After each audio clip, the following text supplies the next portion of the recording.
Physical body, mental body, pranic body, all are physical dimensions of life.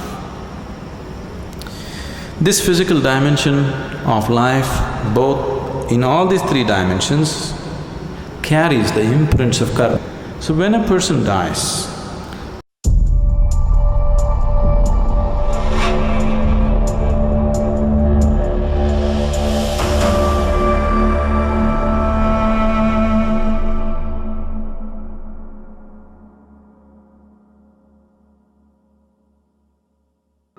the question is there rebirth? If it's there, what is the basis for one being to go from one birth to another? What is it that carries a person from one to another? Now if you need to understand this, you must have some understanding of the mechanics of who you are. I'm talking about the mechanics of how a human being is built.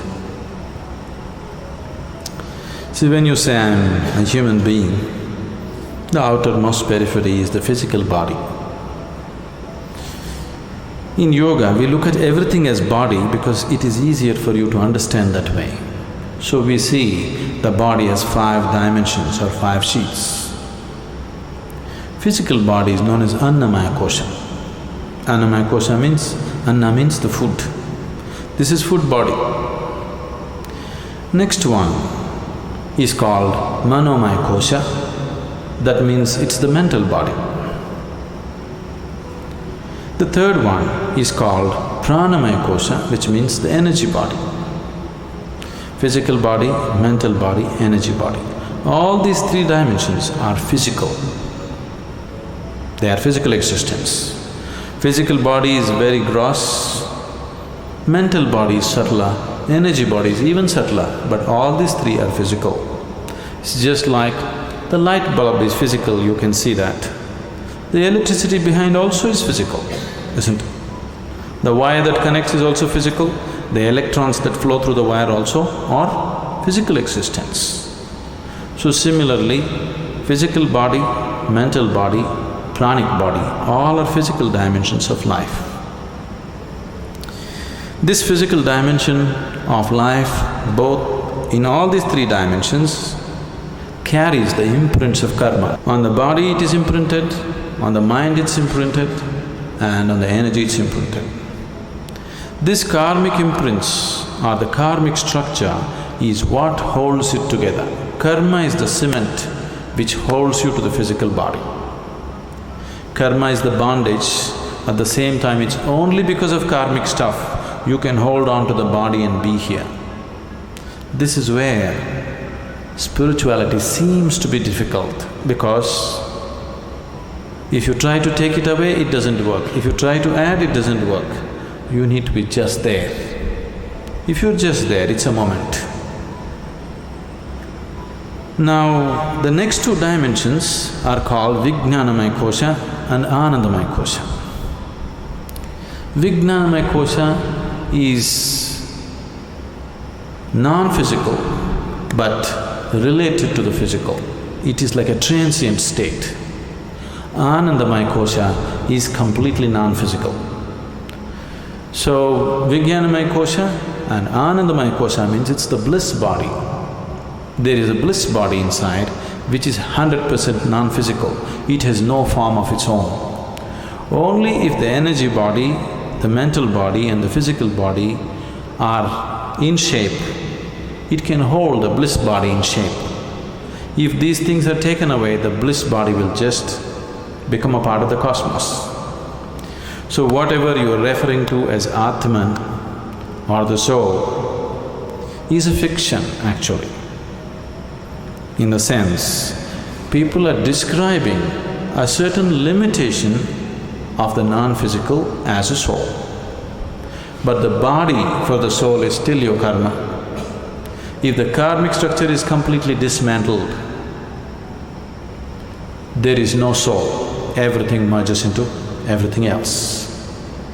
What is referred to as Mahasamadhi or Mahaparinirvana is just this, that you slowly understand where the keys are and dismantle the karmic structure so that you become truly no more.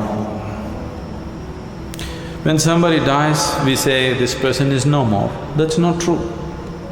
That person is no more the way you know them, but they still very much exist. Now if you dismantle the karmic structure 100%, now you merge with the existence. This is what is referred to as mukti, mahasamadhi. In Hindu tradition it is referred to as mukti. In yogic tradition it is referred to as mahasamadhi. In the Buddhist way it is called as mahaparinirvana. Generally in English we are saying liberation. Liberation means becoming free from the very process of life and birth and death. Liberation means becoming free from the basic structures of body and mind.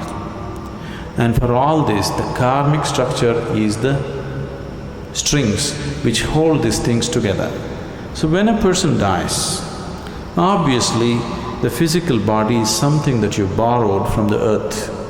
This body is just earth, isn't it? You understand? This physical body is just a piece of earth which is right now prancing around like this. But you have to pay it back, atom to atom, no interest though. But you have to pay back every atom. You won't be allowed to carry a single atom from this planet. Nobody has managed it.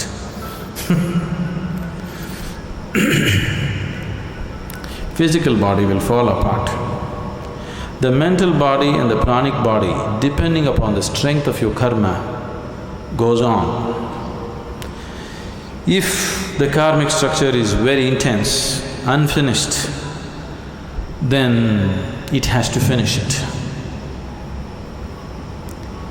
If the karma has become weak because it has run its course, then it very easily finds another body.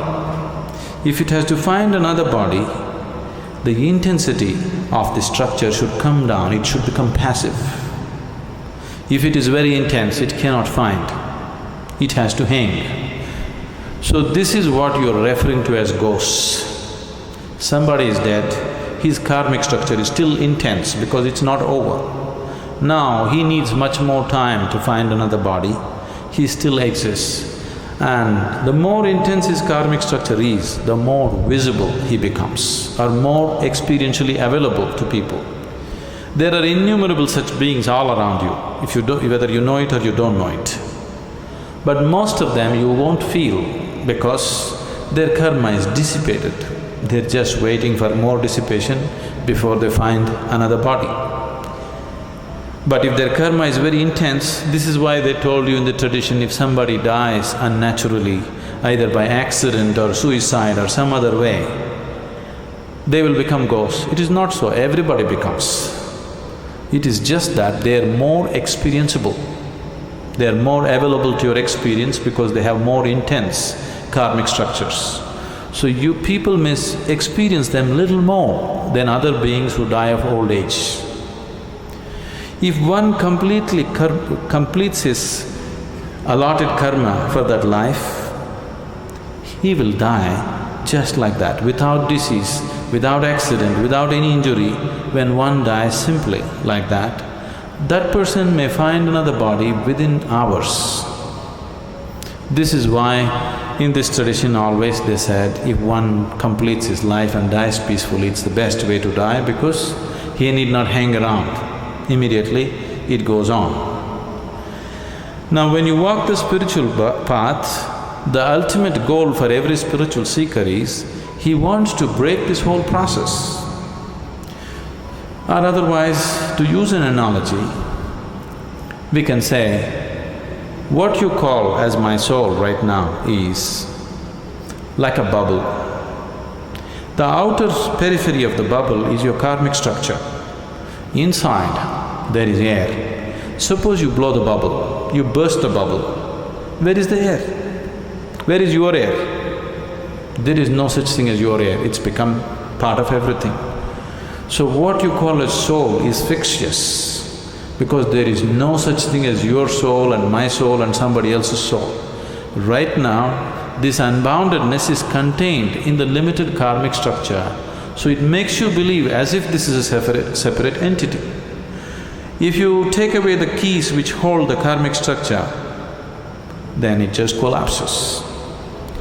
So, this afterlife, next birth, don't believe all this nonsense. But right now, if you sit here and just close your eyes, you can clearly see more than this body you are, isn't it?